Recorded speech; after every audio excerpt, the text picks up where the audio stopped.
الحمد لله رب العالمين والصلاة والسلام على سيد الأنبياء والمرسلين وعلى آله وأصحابه أجمعين أما بعد.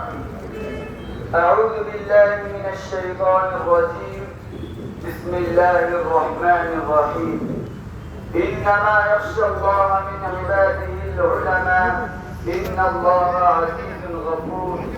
وقال إن الذين قالوا ربنا الله ثم استقاموا تتنزل عليهم الملائكة. صدق الله العظيم.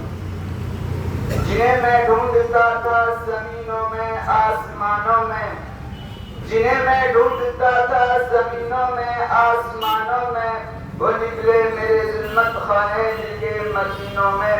جلا سکتی ہے شمع خشکا کو موج نفس ان کو، الہی کیا چھپا ہوتا ہے اہل عشق کے سینوں میں. نہ پوچھ ان خرقہ پوشوں کی ارادت ہو تو دیکھ ان کو، جیسے پیدا کیے بیٹھے ہیں اپنے آستینوں میں. باہر آئی اگر گلشن میں تو کس کام کی آئی، نشے منشا پہ باقی رہا نہ کس سینوں میں.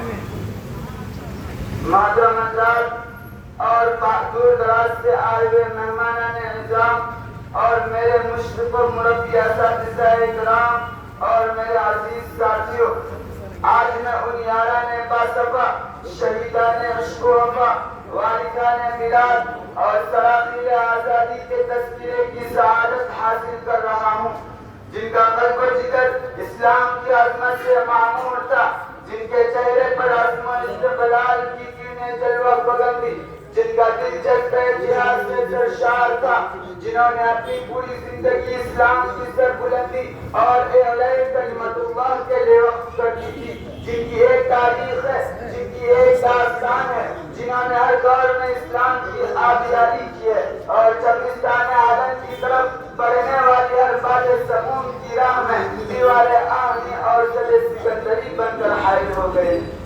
برادران وطن، اس چپستان عالم کا پتا پتا اور بوٹا بوٹا اس بات پر شاہد ہے کہ یہ طبقہ ان اصحاب فکر و نظر اور وارثان قلب و جگر کا طبقہ ہے، جنہوں نے تاریخ کے ہر نازک موڑ پر اس امت کی رہنمائی اور دستگیری فرمائی ہے.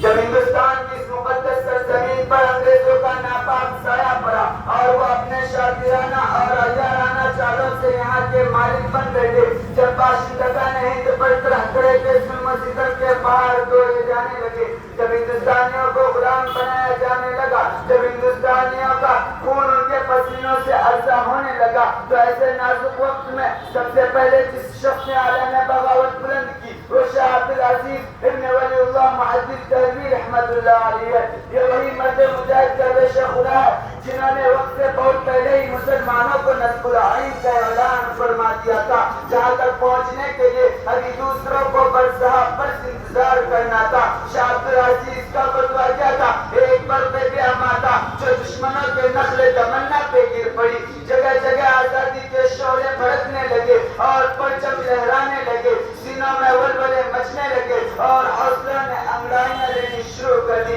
مسجد دست پر بیٹھ کر قرآن و حدیث کے تعلیم دینے والے علماء کرام اور اپنے خانقاہوں پر بیٹھ کر اپنے شمع اسلام کو روشن کرنے والے مشائخ اعظام اپنے مدرسوں اور خانقاہوں کو جوڑ کر میدان میں آ گئے اور فرنگیوں کے خلاف ایک عالمگیر تحریک چلائی.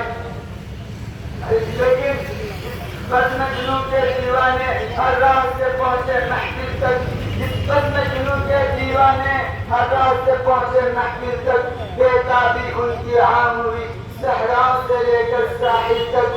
حسن یہ گرافتے لکھتے تھے وہ اپنے دل ناتا کا حال، شاید کے تلاش مقتل میں کوئی پہنچے پھر باطل تک. ہمدردان قوم و ملت، اگر آج ہندوستان کی اس جنگ آزادی میں علماء اکرام حصہ نہ لیتے تو ہندوستان کبھی بھی آزاد نہ ہوتا.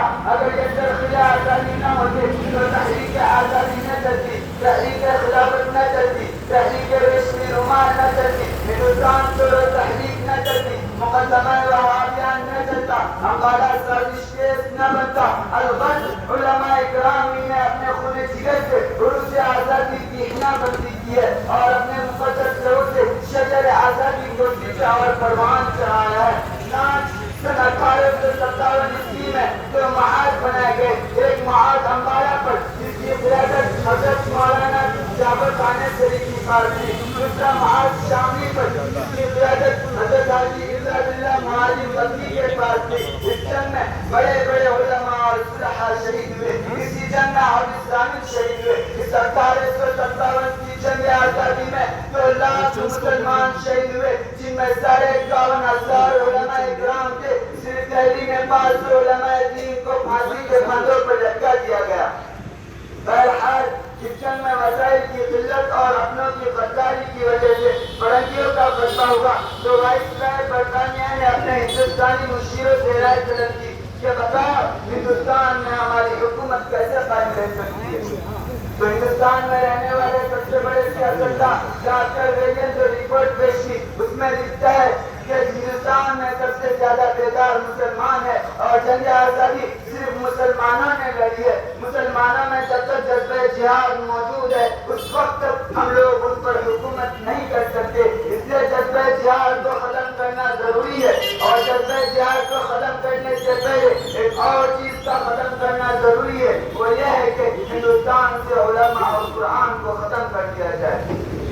سن 1861 میں 3 لاکھ قرآن کریم کے نسخے بدبخت انگریزوں نے جلا دیے. اس کے بعد علماء کو ختم کرنے کا فیصلہ کیا. انگریز مورخ مسٹر ایڈورڈ کاؤنسل اپنی یادداشت میں لکھتا ہے کہ سن 1864 عیسوی سے لے کر سن 1867 عیسوی تک انگریزوں نے علماء کو ختم کرنے کا فیصلہ کیا. یہ 3 سال ہندوستان کے تاریخ کے بڑے المناک سال ہیں. 3 سال میں انگریزوں نے 14,000 علماء کو تختے دار پر لٹکا دیا. کاؤنسل کہتا ہے کہ دلی کی چاندنی چوک سے لے کر